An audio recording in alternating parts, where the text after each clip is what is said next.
성부, 성자, 성령 삼위가 계십니다.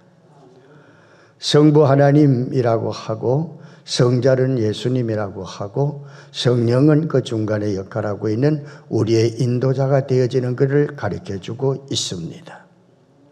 성령께서 이 삼위 중에 성령께서 늘 우리와 함께 내주하신다 그러셨습니다. 내주하신다는 것은 내가 사는 날까지 성령은 나와 동행한다 그 말씀입니다.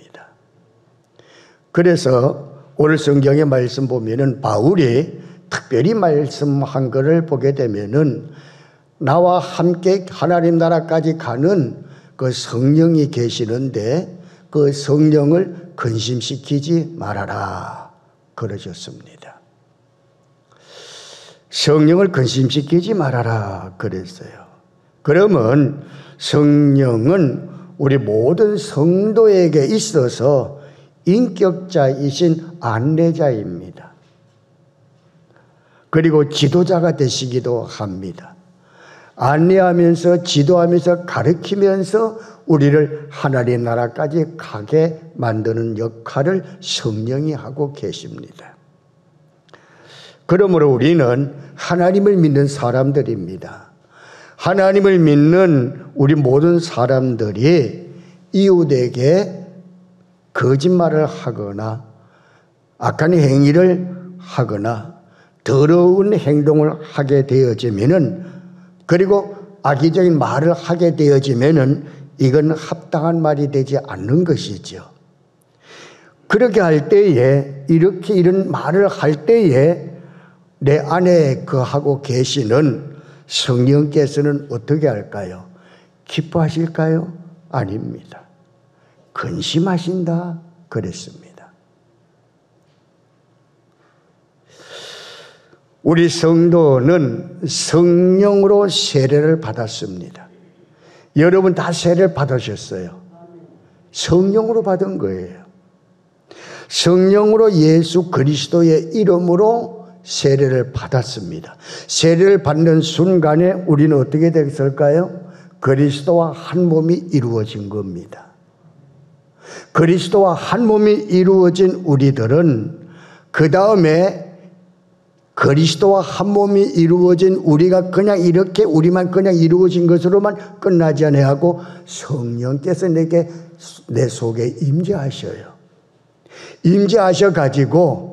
임재하셔가지고 나를 구원을 보존시키는 역할을 하고 계셔요. 구원을 보존시키는 역할을 하는데 하나님 나라 갈 때까지 구원자의 길을 구원받는 그 길로 구원받는 길로 해서 하나님 나라까지 안내하는 역할을 내주하는 성령께서 세례받은 우리들 그리스도와 한 몸 된 우리들을 이끌어가고 지도하는 분이 성령이십니다. 우리는 일시적으로 범죄해서 성령을 떠나버릴 때도 있습니다. 그러면은 내가 범죄를 했으니까 성령이 떠났다? 안 떠났다? 내가 나쁜 말을 했고 오늘도 싸웠다? 내가 거짓말을 했다? 욕망을 좀 부렸다? 그러면 나는 성령을 떠나버린 사람인가? 아닙니다. 그러나 우리가 도덕적으로 가오를 범할 때 성령은 내 안에서 고통을 느낀다고 그랬습니다. 아주 근심한다는 겁니다. 그러므로 성령을 고통하고 근심하게 만드는 것은 세상에 살면서 가오를 범했을 때에 도덕적인 행위를 못했을 때에 근심하는 것이 성령이라고 그랬습니다. 그러므로 구속이 완성되는 날까지 하나님 나라 갈 때까지 성령께서는 내 안에 내주하시면서 우리들에게 성령께서 우리를 항상 뭐를 가르칠까요? 기쁨으로 기쁨으로 하나님 말씀을 가르치고 기쁨으로 율을 지킬 수 있도록 기쁨으로 우리를 안내해 주는 역할을 성령께서 하고 있고, 또 내가 그 가르침에 잘 따라가는가 못 따라가는가 지시해 보고 있는 분이 성령이신데, 내가 그 지시에 따라가지 못하면 성령은 근심하신다 그랬습니다. 오늘 저와 여러분들은 성령의 은혜 가운데서 내 속에 내주하시는 성령을 근심시키는 일들을 하지 아니하기를 주의 이름으로 축복합니다. 간단하게 말을 해서, 어떤 사람은 우리가 얘기할 때에 막 흠을 잡고 욕을 하고 나쁘게 말을 하고 난 다음에 내 마음이 평안합니까? 안 평안합니까? 안 평안하지요. 성령이 근심하는 거예요. 그런 겁니다. 간단한 설명을 내가 한 거예요.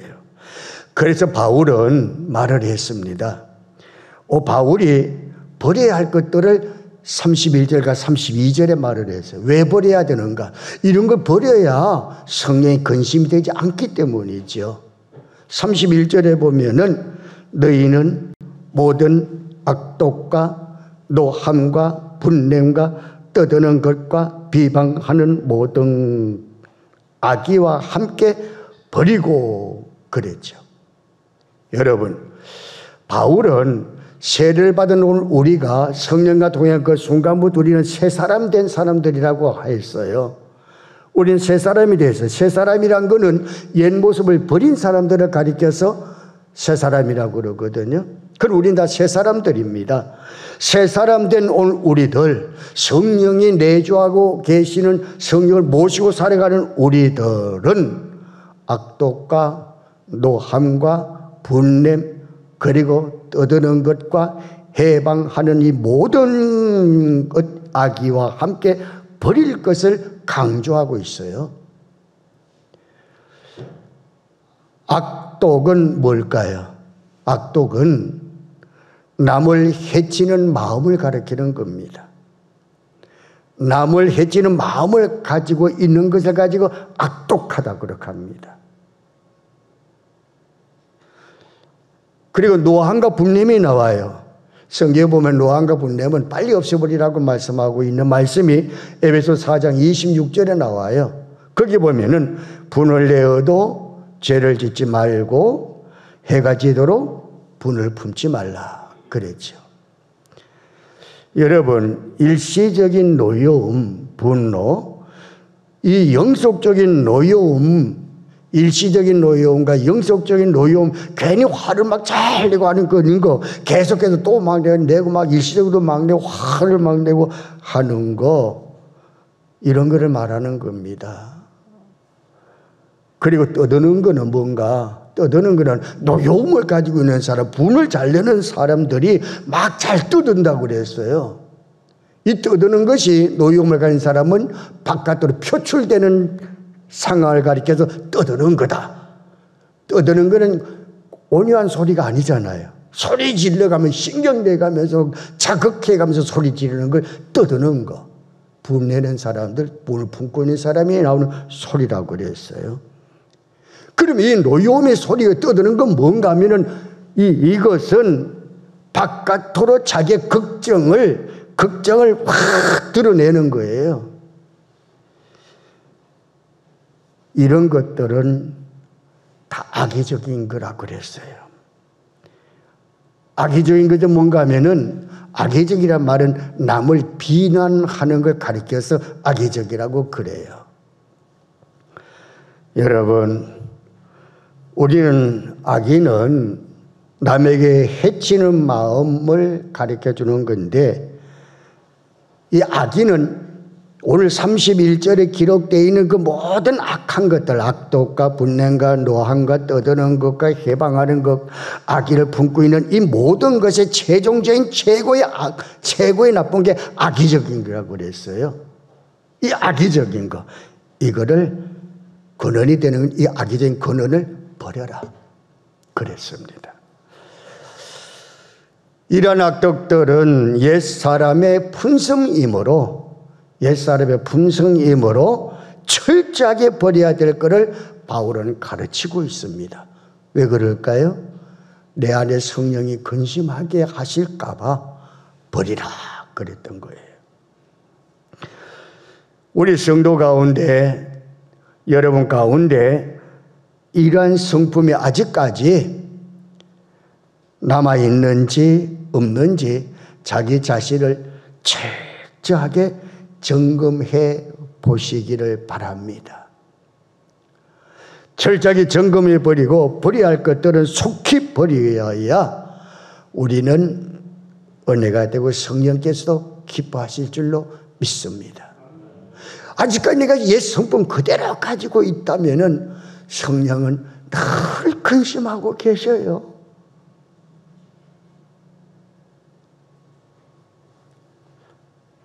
그리고 바울이 말한 거 에베소 4장 32절에 또 무슨 말을 했을까요? 서로 친절하게 하며 불쌍히 여기며 서로 용서하기를 하나님이 그리스도 안에서 너희를 용서함과 같이 하라 그랬습니다. 여러분, 바울은 새 사람이 된 사람들의 생활, 성령을 모시고 살아가는 사람들의 생활, 그것이 어떻게 해야 되는가 하는 걸 가르쳐주고 있는데 인자와 긍휼을 가지고 용서함을 말씀해주고 있습니다. 인자하게 긍휼을 베풀어가며 용서해가며 사는 거다. 그것이 성령을 모시고 사는 새 사람의 모습이다. 그렇게 했습니다. 여러분, 인자는 어떤 것일까요? 인자라는 말은 하나님의 속성을 나타내는 말입니다. 하나님의 속성은 그럼 어떤 걸까요? 하나님의 속성은 친절하고 불쌍히 여기고 부드러운 마음씨를 가리키는 겁니다. 그럼 우리는 어떻게 합니까? 인자함을 가지고 친절하고 불쌍히 여기고 부드러운 마음을 가지는 것이라고 말씀했으니 그렇게 사셔야 합니다. 바울이 그렇게 살 것을 이야기하고 있습니다.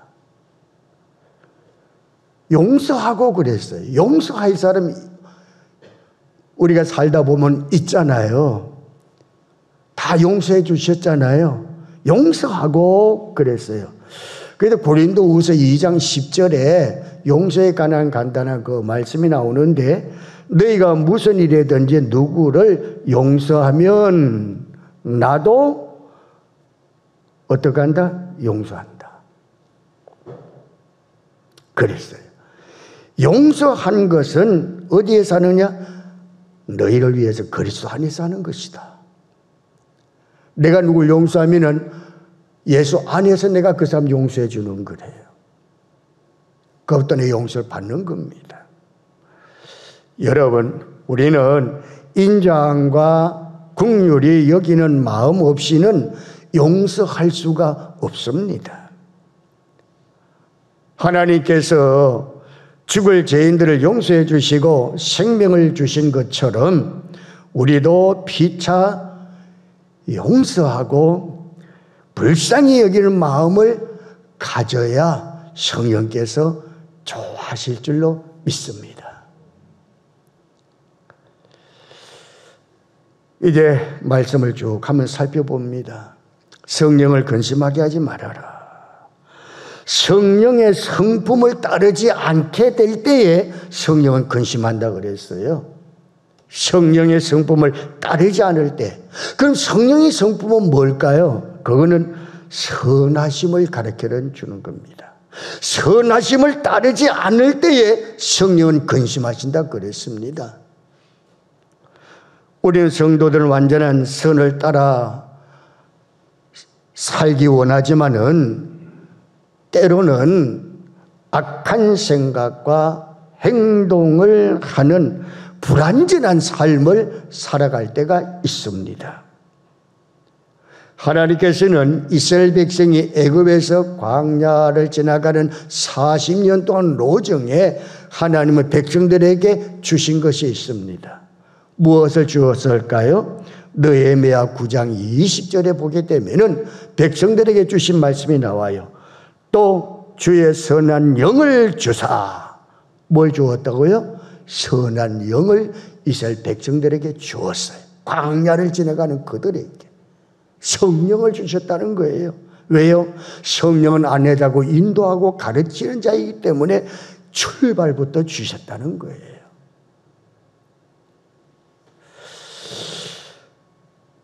근데 우리 이런 말씀들을 우리가 쭉 이렇게 보게 되어지면은 하나님께서 백성에게 선한 성령을 그들에게 주셨고 정말로 그들을 얼마나 사랑했는지 만나하고 메추라하고 물까지도 주어가지고 그들을 하여금 갈 수 있도록 생명까지 지켜준 것을 보게 됩니다. 그리고 선한 것만 주셨나요? 아닙니다. 선한 것 주고 나한테 또 준 게 있는데 가르치는 것으로 허락 주셨어요. 계명을 듣지 않는 마음의 하나님의 말씀을 그들에게 가르쳤는데 그 말씀을 백성들이 듣질 않아요. 고집을 부려요. 모세를 통해서 하나님의 말씀을 그들에게 분명하고 10가지 계명을 주고 따르라고 말씀을 주셨고 하나님 함께 한다는 걸 알려주셨는데도 그 백성들은 그 가르치는 말에 익숙지는 못했는지 안 듣고 악의적으로 막 어깨를 막 내밀고 고개를 내밀고 빳빳하게 들었어요. 막 대항하고 막 대들었어요. 주님의 모습을 하나도 볼 수 없고 그들은 백성은 선하게 인도하시고 가르치는 그게 따르지 아니할 때에 성령은 어떻게 하실까요? 근심하셨다고 그랬어요. 마땅히 선을 좋아해야 하지만 악을 나타내기 때문에 성령은 근심한다 그랬습니다. 시편 143편 10절에 주는 나의 하나님이시니 나를 가르쳐 주의 뜻을 행하게 하소서. 주의 영은 선하시니 나를 공평한 땅에 인도하소서 그랬습니다. 성도 여러분, 성령의 성품은 선하심입니다. 그리고 성령의 성품은 어떨까요? 진실하신 분입니다. 진실하셔요. 한 번도 성도들에게 거짓을 나타내지 않으신 정직한 영인 성령을 우리 성도들은 모시고 있습니다. 하나님을 모시고 있다는 거예요. 그러나 우리 성도에게는 정직한 영을 하나님께 주신 것을 내가 모시고 있는데 아직까지 우리는 옛 사람의 습관이 남아 있어서 거짓말도 하고 악한 행실을 나타내는 경우가 있습니다. 이때 성령은 근심하는 거죠. 정직하게 행동하는 것이 성령의 성품으로는 견디기가 힘든 일이기 때문입니다. 여러분, 베드로가 아나니아와 삽비라에게 한 사건을 우리가 알고 있죠. 아나니아가 삽비라가 집을 팔았어요. 집을 팔고서 베드로 앞에 가가지고 도로 헌금을 하면서 내놨어요. 그 베드로가 이게 전부 다냐? 예, 전부 다입니다. 했지만은 반밖에 안 내고 거짓말한 거예요. 부부가 똑같이 베드로 앞에 와가지고 똑같이 답니다 하고 거짓말을 했어요. 진실하지 않았어요. 그로 말미암아 그들은 죽었잖아요. 베드로가 왜 그렇게 했을까요? 아나니아가 삽비라가 교회 와가지고 거짓말하는 그 영을 보고 교회는 성령께서 역사하시고 성령이 거짓을 나타내는 걸 싫어하기 때문에 거짓말하는 걸 싫어하기 때문에 그들의 생명은 끝나고 말았습니다. 하나님은 진실하신 성령의 영, 성품인 거짓이 통할 수가 없습니다. 교회 안에서나 어디에서나 우리는 하나님을 모시고 성령이 내주하고 계신 우리들은 어디에 가도 항상 하나님의 사람들입니다. 새 사람들입니다. 그러므로 거짓은 있을 수가 없습니다.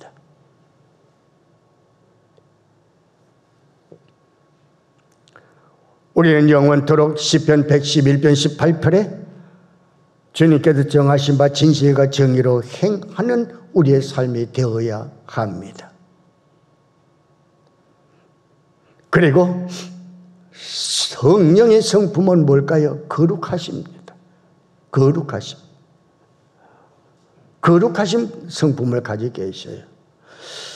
우리는 이 땅에서 저나 여러분들은 불신자와 같이 그냥 막 구별되지 않고 막 살아가고 있어요.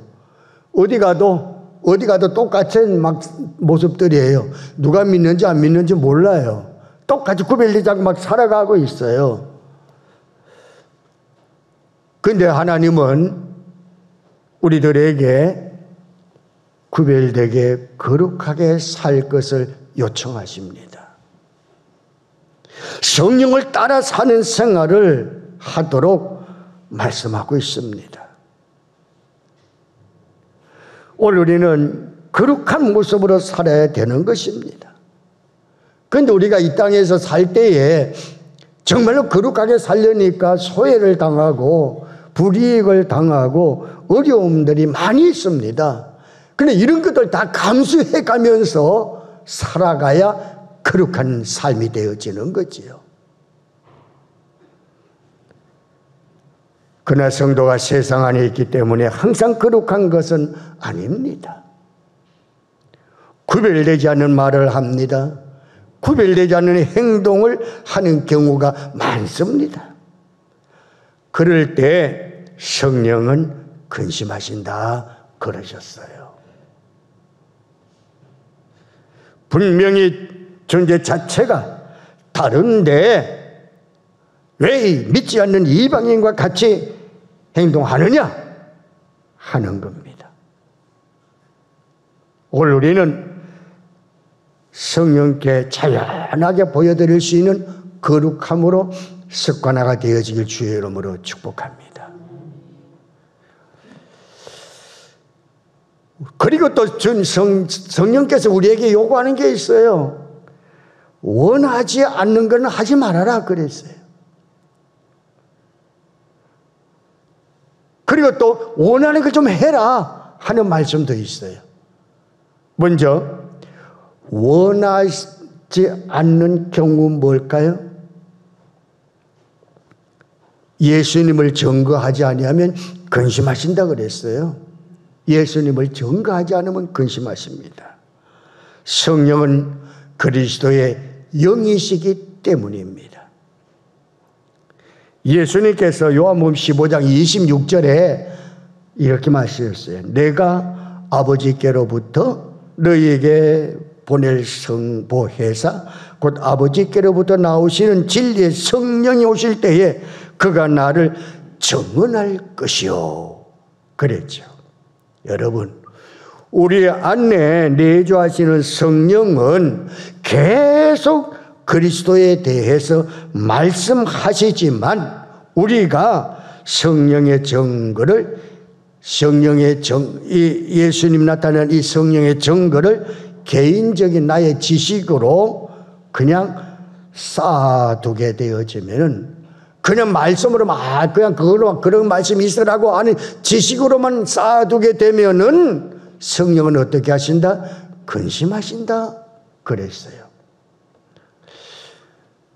성령은 충만과 전도는 우리에게 함께 나타납니다. 기독교의 신앙은 뭘까요? 기독교의 신앙은 선포하는 능력을 강하게 가지고 있는 특성을 가지고 있습니다. 그래서 우리 기독교의 신앙은 우리는 이 선포하는 능력을 강하게 가지고 있는 우리들이 특성이기 때문에 예수를 증거해야 됩니다. 복음을 전해야 됩니다. 전도를 해야 되는 겁니다.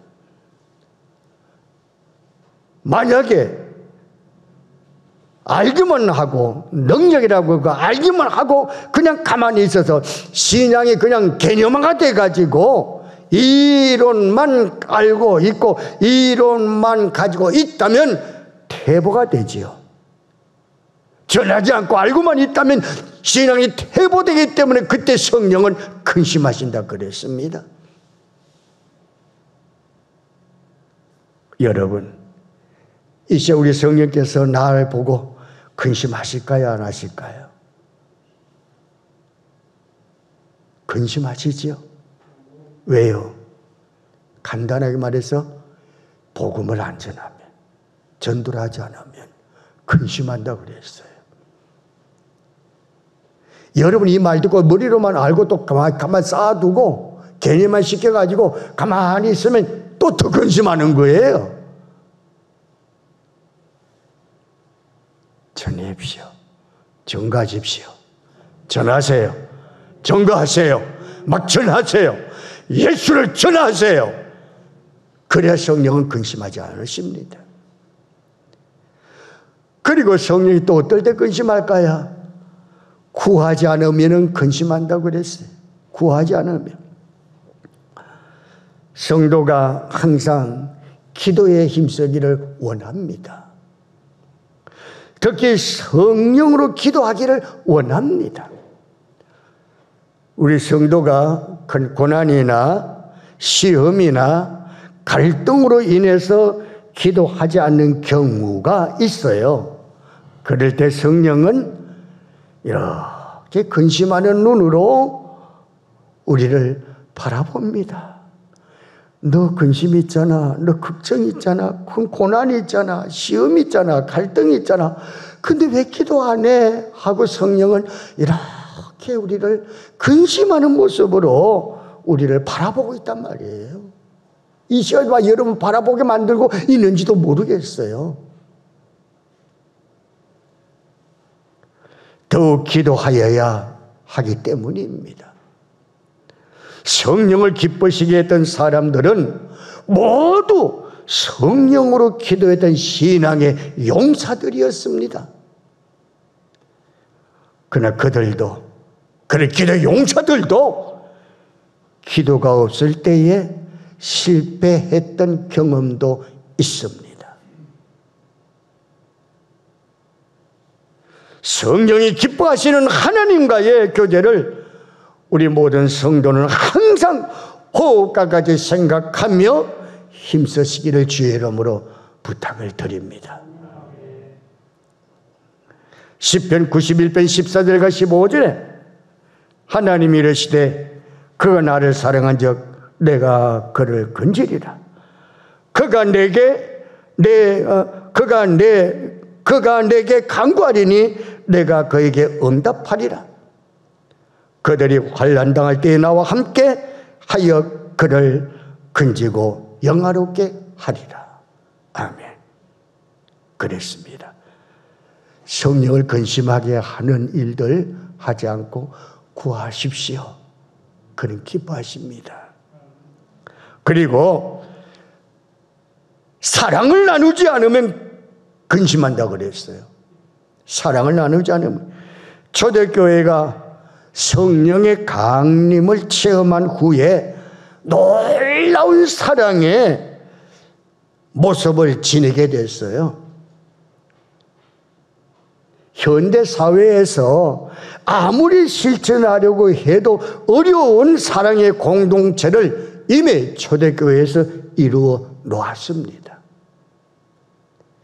자기의 소유를 자기의 것으로 하지 않고 서로 모이를 힘쓰고 떡을 떼는 모습은 성령의 도우심으로 가능했던 모습들이었습니다.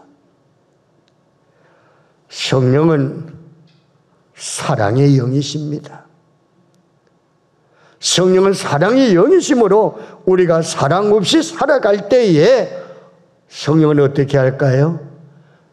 근심하신다 그랬어요. 사랑 없이 살아갈 때 근심하는 거예요. 마가복음 12장 33절에 또 마음을 다하고 지혜를 다하고 힘을 다하여 하나님을 사랑하는 것과 또 이웃을 자기 자신과 같이 사랑하는 것이 전체로 드리는 모든 제물보다 기타 제물보다 나으니라.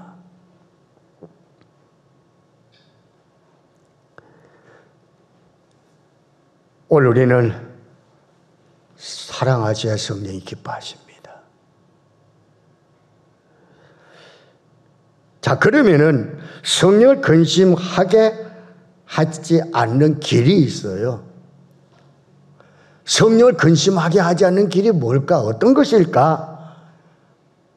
잘 아는 거예요. 회개하면 됩니다.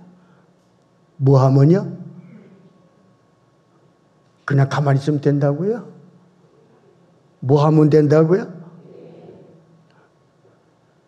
그래요. 회개하면 됩니다. 성령을 근심하게 했던 모든 일에 대하여 회개하는 모습을 갖게 될 때에 성령은 큰 은혜를 내게 베풀어 주십니다. 하나님 앞에서 해결하지 않은 죄와 문제를 내어놓고 기도할 때 성령을 기뻐하시며 지혜와 능력을 주신다고 하셨습니다. 성령의 구체적인 도우심을 받지 못하는 가장 큰 이유, 그거는 뭘까요? 회개하지 않기 때문입니다. 회개하는 자세가 없기 때문에 하나님의 구체적인 도움을 받지 못하는 겁니다. 이제 겸손히 무릎을 꿇고 하나님 앞에 하려면 용서와 성령 충만의 기쁨이 주어지게 될 줄로 믿습니다. 누가복음 15장 21절에 회개하는 아들의 모습을 보십시오. 아들이 이르되 아버지, 내가 하늘과 아버지께 죄를 지어 싸우니 지금부터는 아버지 아들이라 일컬음을 감당하지 못하겠나이다 하면서 아버지 앞에 무릎을 꿇고 회개했을 때에 아버지는 기뻐하면서 송아지도 잡고 가락지도 끼워주고 좋은 자리에 앉게 해주고 회복시키는 더 큰 축복으로 사랑해 주었습니다. 회개하지 않으면 성령은 근심합니다. 회개하셔서 큰 능력 얻기를 주의 이름으로 축복합니다. 그리고 성령의 열매를 맺어야 합니다. 열매 없는 신앙을 청산하고 성령의 열매를 한 가지씩 맺어갈 때 성령은 기뻐하는 거죠. 많은 사람들이 성령의 능력의 신이라고 생각을 합니다. 그러나 하나님은 동시에 인격적인 분이라고 하셨어요. 인격적인 분입니다. 우리 인격 속에 옛사람의 성품을 바꾸어 사랑과 희락과 화평과 같은 열매를 맺어갈 때 가장 기뻐하시는 분은 성령이라고 그랬습니다. 그래서 성령이 기뻐하는 건 뭐냐? 열매를 맺는 겁니다. 어떻게 맺을까요? 방언의 은사가 있어서 방언을 잘하고 그 능력 이렇게 일들이 있다 할지라도 오래 참지 못하고 절제가 없는 성도가 될 수도 있습니다.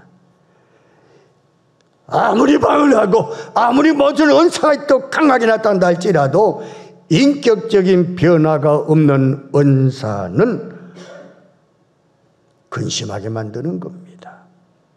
올 여러분 예수 믿었어요. 오랫동안 믿어왔어요. 지금까지 성령을 모시고 성삼위 하나님 앞에 굴복하고 스님을 섬기고 있어요. 그러면은 내가 어떤 사람이 돼야 돼요? 열매를 맺어야 돼요. 여러분은 갈라디아 5장 22절 23절 우리가 잘 아는 말씀이잖아요. 무슨 열매? 사랑의 사람이 되십시오. 그리고 희락의 사람이 되십시오. 화평의 사람이 되십시오. 오래 참는 사람이 되십시오. 자비의 사람이 되십시오. 양선한 사람이 되십시오. 충성하는 사람이 되십시오. 온유한 사람 되시기 바랍니다. 그리고 절제 잘하는 사람 되시길 바랍니다. 이렇게 될 때에 성령은 어떻게 기뻐한다고 그랬어요. 무조건 뭐 외우는 걸로 끝나지 않는 것이 아니라 이 9가지 열매가 내게 맺혀져야 성령 기뻐하지, 머리로만 지식으로만 아는 그런 건 머리에만 담아가지고 있는 그런 사람이 될 때 성령은 근심 않는 거예요. 열매가 되길 주의 이름으로 축복합니다. 그리고 가르친 대로 행하면 됩니다. 가르친 대로 행하십시오. 성령은 그리스도에게 하신 말씀을 기억나게 하시고 하나님의 계명을 가르치는 영이시라 그랬어요. 그 가르침에 우리 성도들은 귀를 기울여야 합니다. 하나님 말씀의 성경을 가까이 할 때 성령께서 조명해 주십니다. 하나님 말씀을 가까이 하고 읽을 때 성령께서는 우리에게 조명해 주십니다. 인간이 깨닫지 못할 비밀을 성경을 통해서 우리에게 밝혀 주십니다. 가르치심을 따라 살면 성령께서 기뻐하는 사람이 될 수가 있습니다. 성경을 공부하는 사람 많아요. 성경을 몇 장 읽겠다고 연초에 작정하는 사람들 많아요. 성경 읽다가 혹시 포기하신 분 있었을지 모르겠네요. 공부하다가 또 포기한 분 있는 분이 있을지 모르겠어요. 몇 장씩 읽겠다가 약속한 분 있을지 모르겠어요. 읽다가 포기하신 분이 있는지 모르겠어요. 왜 포기할까요? 성경을 공부하다가 읽다가 포기하는 경우 지식에 만족이 없기보다는 배운 말씀을, 읽은 말씀을 따라서 사는 노력이 부족했기 때문에 중단합니다. 말씀을 읽었으면 그대로 살아야 되는데, 배웠으면 그대로 살아야 되는데 지식으로만 알고 있고 따라가는 게 행동이 없기 때문에 중단하는 거예요. 일단 마는 거예요. 여러분, 성령은 가르치는 대로 성도들이 그대로 살기를 원합니다. 가르치는 대로 성령이 살기를 원하여 성령은 기뻐하십니다. 이제 우리는 성령을 기쁘게 해드릴 수 있는 우리 모두가 되길 주의 이름으로 축복합니다. 요한복음 14장 26절의 말씀으로 맺겠습니다. 보혜사 곧 아버지께서 내 이름으로 보내실 성령, 그가 너희에게 모든 것을 가르치고 내가 너희에게 말한 모든 것을 생각나게 하리라.